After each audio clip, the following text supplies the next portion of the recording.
Baby, be in love with your fantasies.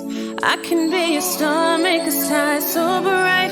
Welcome to my dungeon, this is ecstasy. Let me play the fantasy. What's good, YouTube? It's your girl Asia. And it's your boy BJ. And we back like we never left. And we back in the building with another video. And we appreciate y'all for holding us down and supporting this channel. Today we're going to be pulling up with, this is actually a video. Now, one of our supporters actually sent this video to us. And he was saying in regards to Joe Biden and Donald Trump. Now, this is basically like a history on race and like race relations in regards to like, he was explaining like events that have happened throughout like their careers, whether their career, like Donald Trump's career before politics, just regarding like race, things of that nature. Same thing with Joe Biden, because you know Joe Biden, he's been in not been in office, been in politics, been informed, different seats in the government for so long, and this is just dealing with like race relations and like their history with race. So let's check it out, and y'all, let's see how this one goes. You know what I mean? This is gonna be. And I would like to check it out because a lot of people talk about like race and things of that nature in regards to like them both being racist to some degree. And I just want to be able to check it out for myself and get a better understanding. Just to get a background in regards to like both of them. I wonder now. Because there's a lot of things. Hopefully, this is not like a one-sided type of because if they do one, they need to do the other one. It says Joe and Donald Trump. So okay. But again, I don't know exactly how it goes. So how this is gonna go. So let's tap in. All right. Well, make sure y'all like, comment, subscribe. Let's jump into it. You ready? Hey, I just want the truth, nothing but the truth. Yeah. Well, we're about to hear something. Okay. That's what I want. Let's go. On September 5th, 1989, Joe Biden and Donald Trump appeared on nationally televised broadcasts that aired less than an hour apart, both touching on race. 1989. Every president for the past 2 decades, Democrat and Republican alike, has declared war on drugs. And each of them has lost that war and lost it miserably. A well-educated black has a tremendous advantage over a well-educated white in terms of the job market. If I were starting off today, I would love to be a well-educated black because I really believe they do have an actual advantage. One of the issues that has become central in the 2020 campaign has been this. What? An educated black person has an advantage over an educated white person in the workforce? That's what he's saying. Donald Trump. He he believes that. I don't know. He might think that just because of what a lot of black people had to go through just to get kind of in those positions to be able to be in that workforce and be able to be well educated. So maybe he feel like they work harder than the next person or something. I don't know.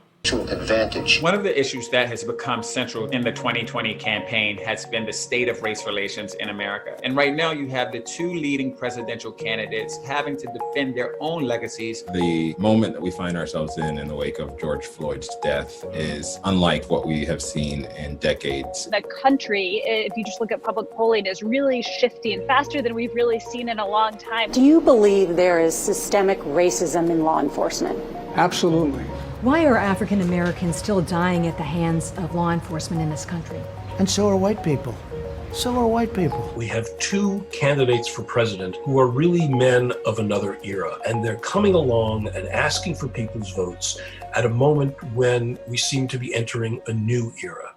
Dr. Martin Luther King Jr., civil rights leader and Nobel Prize winner, was shot and killed tonight in Memphis, Tennessee. Because Joe Biden and Donald Trump go back so far, they are really shaped in the way they perceive what's going on in the country now by 1968. For Trump, this is a time to look back at 1968 and recall that Nixon message of 68 was definitely a highly like racial tension particular time, especially after Martin Luther King was killed.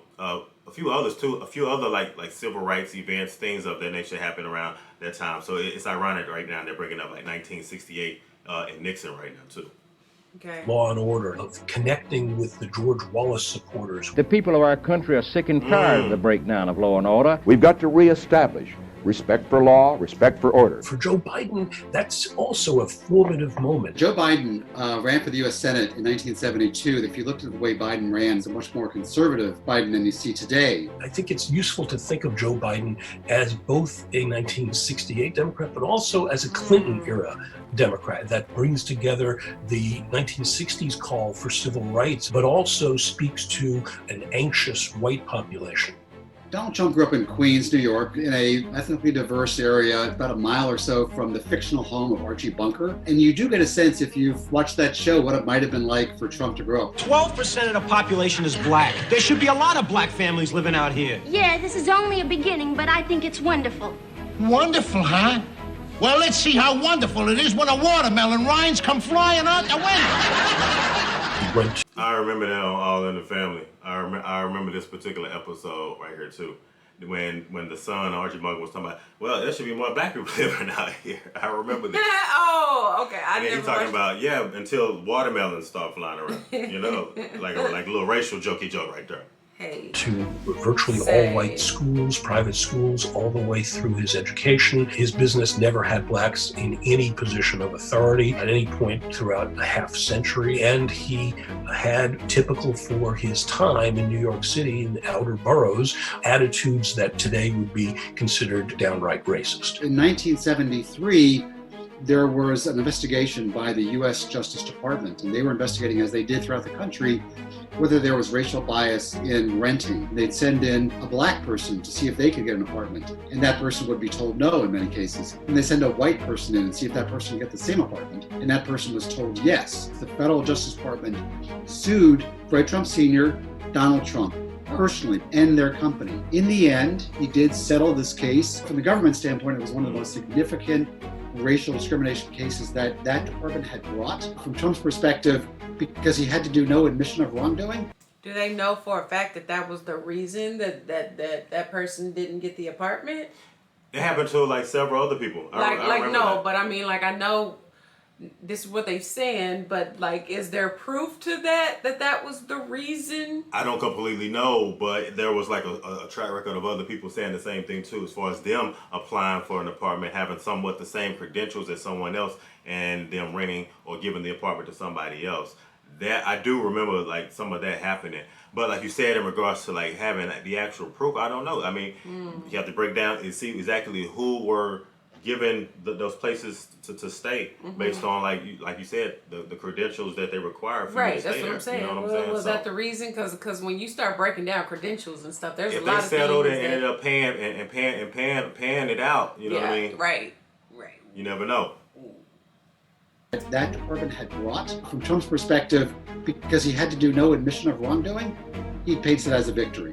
Back in 1989, a jogger was running around Central Park in Manhattan, and she was brutally mugged. There was a massive police response, and eventually 5 young black men were arrested, later tried, and convicted. Of course I hate these people.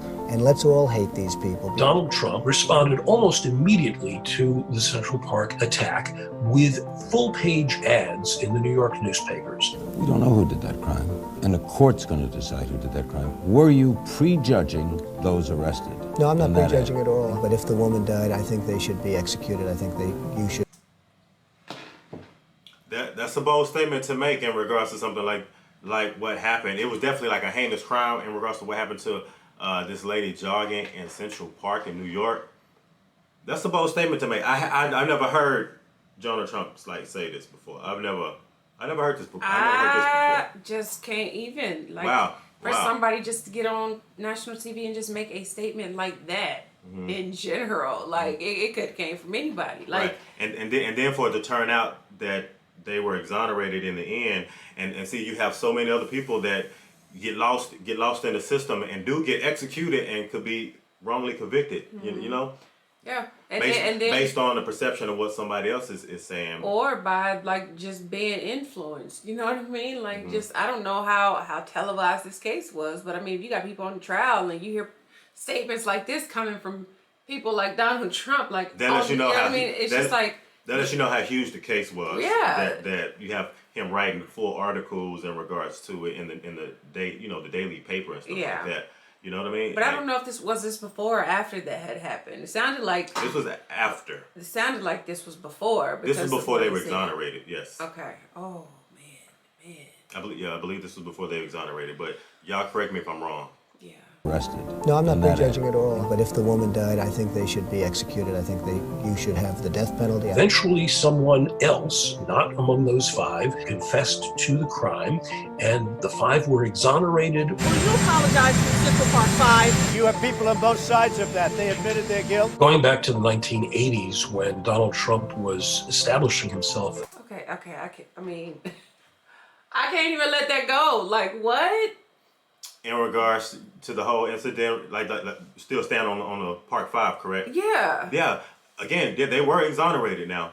All 5 of them, none of them, confessed to ever doing anything to her. You understand what I'm saying? Mm-hmm. And they were in jail for a long time, but they did get exonerated. Now I don't know if they actually found the people. They might have eventually came out. He said the person and did get somebody. Yeah, they said that somebody ended up coming out and saying it. That's why they got exonerated. Okay, but see, this reporter, she's asking him about.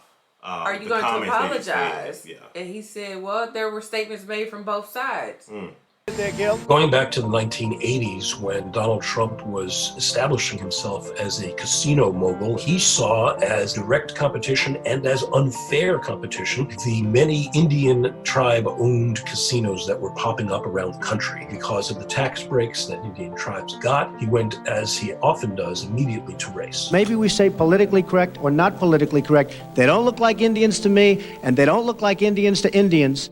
The liberals are finally agreeing that we got to crack down on crime, and the conservatives are finally agreeing we've got to deal with the causes of crime. And we have to do both simultaneously. Every time Richard Nixon, when I was running in 1972, would say law and order, the Democratic mantra, the response was law and order with justice, whatever that meant. And I'd say lock the SOBs up. Coming into the early 90s, he decided that he really wanted to work with Republicans on a crime bill that both Republicans would support and President Bill Clinton would sign. This is where he's going on in regards to the crackdown on crime. Even like I think almost when they were like doing the frisking and things of that nature in New York, I think this was that crime bill. This was part of that crime bill that he helped put together. Ooh. And not to mention it put a lot of people in jail. Yeah. Yeah. Definitely was a crime wave at the time, but the main thing that he was working on was getting more police. We have predators on our streets that society has, in fact, in part because of its neglect, created. They are beyond the pale, many of those people. The bill ended up having 100,000 new police officers funded. When you have that many more police officers, that means you need more equipment. He funded that. And that means you need more jails to incarcerate more people. He funded that. There certainly were elements in there for drug treatment, for some social programs, but he wasn't nearly as interested in that, according to his own words on the Senate floor. We must make the streets safer. I don't care why someone is a malefactor in society. I don't care why someone is antisocial. I don't care why they become a sociopath. In this bill, we have drug treatment and we have other treatments to try to deal with it, but they are in jail. He had police unions in his office. What? But so basically, we have all this space for y'all to just go gather them up and throw them in there and put them where they go. That's what happened with this crime bill. That's what happened with this crime bill, so that Are you kidding me? And it got signed and it got put through in regards, and that also like created like a divide in regards to like people in like the inner cities and things of that nature, because I think a lot because they start putting more police out there and they work more in the inner cities, but they started locking up a lot of people. Now I don't know the numbers. Y'all can break down the numbers and put those numbers in here, but the numbers are so big. I mean, there's other countries that don't even have that many people locked up. You know what I mean? Yeah.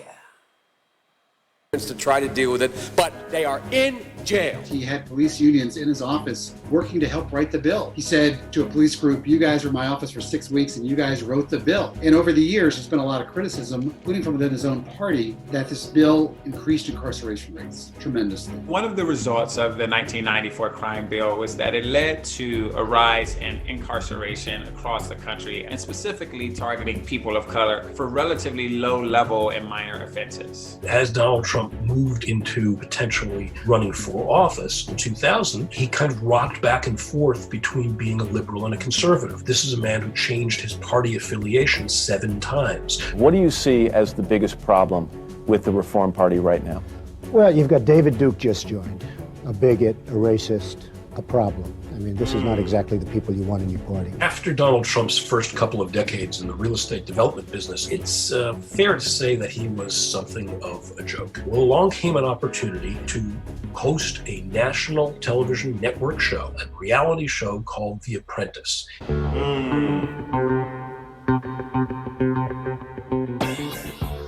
For Donald Trump, The Apprentice was a breakthrough not only to a much larger audience, but to a much more diverse audience that suddenly saw him not just as a caricature, who was a guy who appeared on the Howard Stern show. What if Ivanka was dating a black guy? Would that freak you out?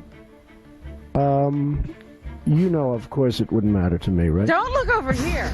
He was able to bring on black and other minority contestants to be seen as someone who was an executive for all people. He built a base that actually reached out to racial minorities in a way that he'd never sought to before and had never succeeded at before. For years after the passage of the 1994 crime bill, Joe Biden often took credit for what he considered its successes. We funded 118,000 local officers. We expanded community policing across the nation, and it worked. Crime rates fell 8 straight years. So by the time you come into Biden being picked as vice president for Obama, Obama praised Biden's work on that bill. Joe Biden brought... He did what? I think it's coming out. I think Obama about to say it. And see, another thing about that crime bill, like they lowered like the standards in regards to like when you can be put in jail based on like low level crimes. You see what I'm saying? But so my one question is like, how did they say that bill targeted mostly black Americans because those are probably most likely what it was that they were cleaning off the streets? It targeted like the areas, like the low poverty income areas. So a lot of it is going to be a lot of black people, and there's a lot of like low poverty income white people there too as well. So who's ever in that impoverished area, they were going to be succumbing, heavily by that bill. You know what I mean? But then, so my only question, I'm saying, okay. Well, I guess that means that area would probably be more populated with black Americans then, is what you're saying. Absolutely. Okay. Absolutely. Okay. We're talking about the inner cities, y'all. That's what we're talking about. President for Obama praised Biden's work on that bill. Joe Biden let me hear this. Brought Republicans and Democrats together to pass the 1994 crime bill, putting 100,000 cops on the streets and starting an 8-year drop in crime across the country. When Biden was vice president, he told police groups that just as I gave you a seat at the table in my Senate office writing the crime bill, you'll always have a seat at the table when we deal with police matters. The death of Trayvon Martin and the shooting of Mike Brown in Ferguson, Missouri, led Barack Obama to speak out about race in ways that he previously had not. Trayvon Martin could have been me 35 years ago. And his worldview stoked some resentment that had long been simmering. There was no charges by Justice against the white officer who killed Michael Brown, but Justice did issue a report that was very critical of the Ferguson Police Department, and there were police groups that were very upset about that. Cops have a right to go home at night to see their families. And 2, all minorities, no matter what the neighborhood, have a right to be treated with respect and with dignity. For Donald Trump, there's his personal view. I just don't like that word when somebody says minorities. Minorities, everybody just deserves that, sir. Okay.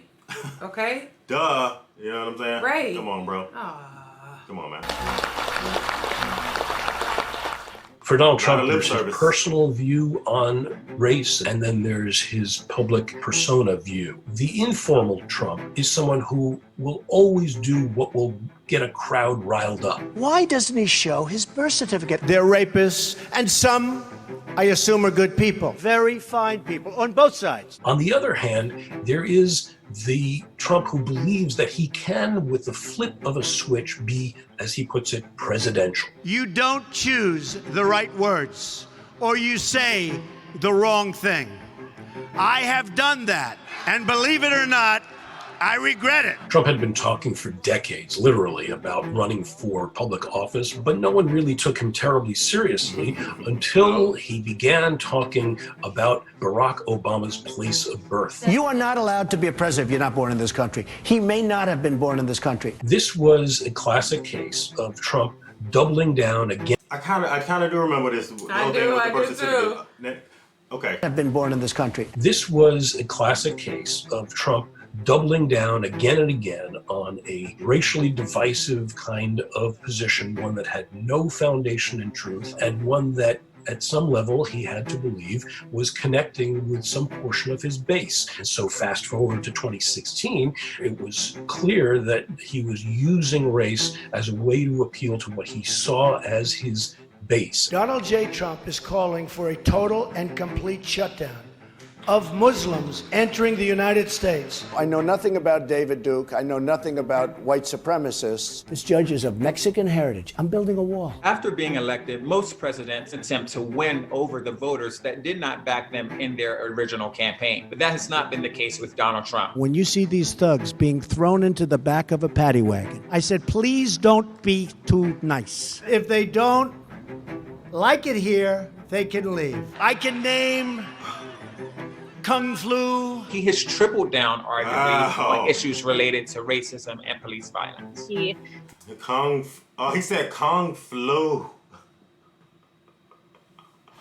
Dang. Man.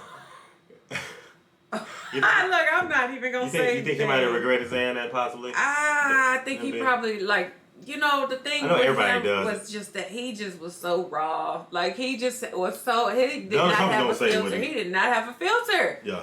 And it was just like, maybe some things just came straight out of his mouth that he just thought in his head without thinking it through.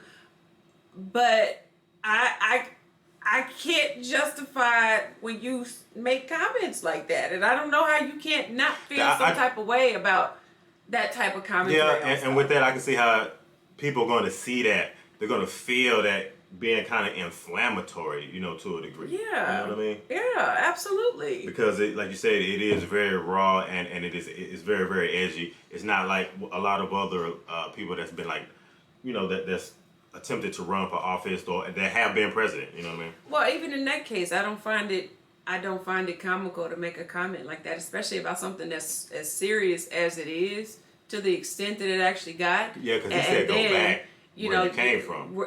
Right. And not to mention, y'all. Wow. I cannot.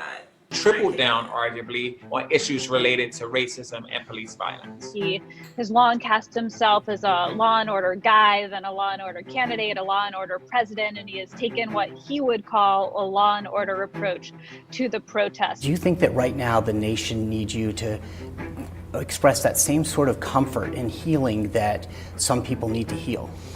Right now, I think the nation needs law and order. You saw these thugs that came along. These people call them protesters. From the very earliest stages of this movement, President Trump has been highly critical of Black Lives Matter protesters. Wouldn't you love to see one of these NFL owners, when somebody disrespects our flag, to say, get that son of a bitch off the field? The president has responded to a lot of these protests by trying to point to his record. You look at opportunity zones, and maybe most importantly, you look at criminal justice reform, you look at prison reform. I've done more for Black Americans than anybody, with the possible exception of Abraham Lincoln. He said Abraham Lincoln. And see that, when he said, I believe, because I remember when he said that, I feel like when he said that in particular, that was more along the lines of saying, putting that in the face of Barack Obama. For sure.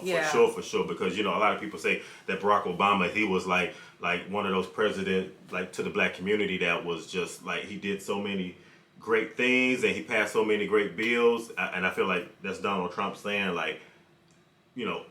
really kind of to discredit his record. You know what I mean? Mm-hmm. Whatever Barack Obama's record is, he's basically saying, I did way more than what you did. Right there. That's than anybody, with the possible exception of Abraham Lincoln. You ashamed of that bill? Not at all. And in fact, I drafted the bill. Biden has found himself pushed on two sides. He owes his political career right now to Black voters. Thanks to all of you, the heart of the Democratic Party We just won, and we've won big because of you. And right now, they are demanding. Look at that grin. I don't know. Look at the grin. Hey, I don't know. Hey, okay? Just won, and we've won big because of you. And right now, they are demanding things that he has a hard time delivering on. Ms. Clinton said that the crime bill, we made a lot of mistakes with that, and she wanted to atone for that by becoming the next president. She was wrong. Do you support defunding the police? No, I don't support defunding the police. I will accept responsibility for what went right, but I will also accept responsibility for what went wrong. He wasn't terribly specific about what failed. Now Biden actually endorses an effort to... Yeah, whenever something, now y'all, whenever somebody says I did something wrong, I need you to kind of expound on that, exactly what you did wrong. Right, okay. Because they went back to the crime bill, and even Hillary Clinton said that there were some things that they wish they probably would have done differently, but he's like, nope. He's sticking to it because I feel like that was kind of like his claim to fame is that crime bill, to a degree. To say that Because I feel like that was like one of his biggest probably accomplishments in regards to politics, I guess you can say. Y'all tap in and let me know. I'm not 100% sure. undo some of the key things that he put in that bill in 1994. Today, he takes his place as the only who has served alongside the first black president and has chosen the first black woman as his running mate. What you have is a face-off between two candidates who superficially seem like they are stuck in another time, but who are struggling to adapt to this very fast-moving moment. There's no sense that the president's pitch to African-American voters has shifted a lot of votes. Biden obviously wants to turn out the base, but he also wants to expand the support for the Democratic Party beyond what it was in 2016. And he's been a bit effective at doing that. The concern with black voters from Biden's campaign is not that they're going to support Trump, but it's just that they'll stay home. This idea of massive generational angst and change coming up against these older candidates is one that really is going to both create tension, but also perhaps create possibility, because it's clear that after this election, things are going to change in one way or another. Ooh, that was good. Yeah. That was a good. A lot of information in this one. Fair. Right? Sure. A little, yeah. I felt like they really pointed out some really important factors on both sides. I don't know. I think that was the importance of this video for sure, is not to have anybody trying to sway anybody in regards to what you should think, really more along the lines of putting it out there in regards to the track record. Yeah. Because the track record speaks for itself in regards to, what you said, because once you get in front of the camera, once you document something and say something, it's there, it's stained, it's there. I'm not gonna say it's stained, but it's there forever for everybody to see it, for everybody to analyze it, and to take it their own way. You see what I'm saying? Right. So I like this video because it went so far back, kind of almost somewhat to the beginning. It didn't say everything that they've done or, everything, but it was very, very detailed in regards to a lot of their track record and, again, their history throughout a race. So it gives you a good idea in regards to a lot of things that they had to kind of confront and give me an idea of how they handle situations. Yeah, and it's very thought provoking for both both parties, because it goes back, everybody talk, especially with and I'll say everybody, but especially with the commentary that I've seen amongst the Democratic Party versus the Republican Party, Trump versus Obama, what Obama did, what Trump did, what Trump's history. There's so many different factors to kind of weigh in, and it's just you choose who's best, but then when you look at a video like this, it's yeah, I'm staying home. I don't neither one of them. You know what I mean? Yeah. It gives you, it gives you a lot of thought and feelings, but for whatever reason, I'm just now I'm even more curious to know how they even came to, how they got here. This video gives me a good idea in regards to how they got here, how they got where we got to where we are in regards to where we're at right now and today. You know what I mean? Sitting right here. But he made a good point too at the end. He's talking about these two older gentlemen that comes from the times when all these, like you said, the systemic racism, they come from that era, deep era of things that were taking place that, you know, are kind of like marked in history even, you know what I mean? And it's just like, does that have an effect on how we have evolved now because of that? Because a lot of things now are like moving so fast, like they were saying a minute ago, like so many things, especially like now, are moving so fast. And it's like, you know, if you have people that are doing politics that are like 50, 60 years old, how do you catch up with the times? How do you create policies that affect change in regards to things that's going on right now? They can help things really move forward. You know what I mean? Instead of us having to keep dealing with the same type of like questions from the past. Yeah, from you know what I mean? Like, yeah. Like having the same type of questions in regards to like race and having these same type of divides. You know what I mean? So this is a very, very good informational video, especially like I said, even when I saw the title, I was like, You know, I didn't know. Another thing too, like just thinking about that, the fact that they have a history, like given a history and essentially what it is that we just watched over a period of time. Do you think that perhaps like them being stuck in the time that they kind of came up and everything that they've gone through, that people in general culture population have grasps on that, like those things, like the things that kind of have been projected out into the media on both sides, that we've come to where we are now because it's so talked about, it's so brought up, what he did, what he did. Exactly. And over time, it's like, well, fuck, we just going through this. You don't know. Evolutional tunnel of time. And I like how you're saying it because like you got to be very, very careful, like in regards to like, you know, where you get your information from, what type of news outlets you listen to and subscribe to, because there's so much propaganda, there's so much swings, there's so much pandering. So you got to really be able to like sit back and analyze everything from every angle, from every outlet to really get to really be able to formulate, a healthy truth in regards to everything that's going on, because you can't just because it's so much. It's almost like it's so much. Yeah, fogging your mind because that's all they put out. Like, oh, well, the history of them. Because if you watch them and what they televise, they're gonna kind of put the emphasis on certain issues and make it look a certain way. And then when you watch them, it's the same thing. So you got to be able to watch, get information from here. Find it, from wherever you can get it at. Meanwhile, in between time, life and people and time and people continue to keep going, and we're stuck. It's like we're stuck in it. Yeah, we're still stuck. Yeah, because I'm trying to figure out what the price of gas is right now. I don't know. I was trying to fill up the other day, and it's just not working out. Y'all, but I'm fine with just having one car, baby. We don't need another car.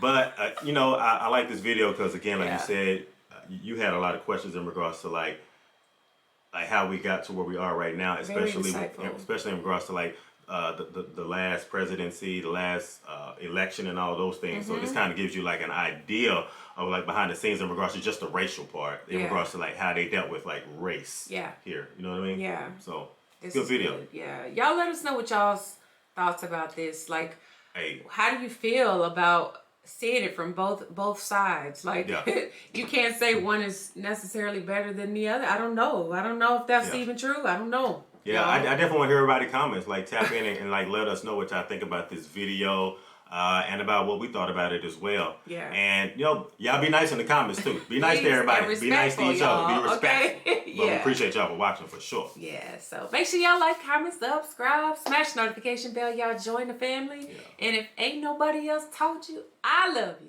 And we're gonna see y'all in the next video, y'all. Absolutely. Yeah. Peace out. Bye.